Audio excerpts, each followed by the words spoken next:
Wow!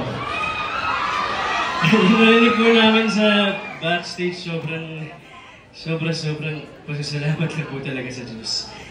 We are so happy, we are so grateful na mapabilang po ang Love You So Bad dito sa MMFF para sa tawag po ito. Maraming salamat po sa tiwala.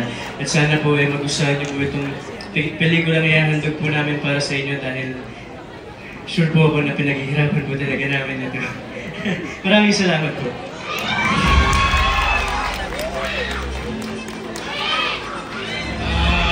Sobrang speechless ko ngayon. Una sa lahat, maraming salamat sa pagpunta dito.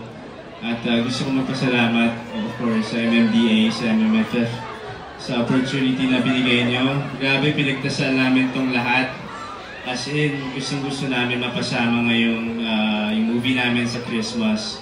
So maraming salamat at sana abangan niyo yung pelikulang ito dahil kagaya sinabi ni Will, pinaghirapan po namin to at bibigyan namin yung best namin. Salamat.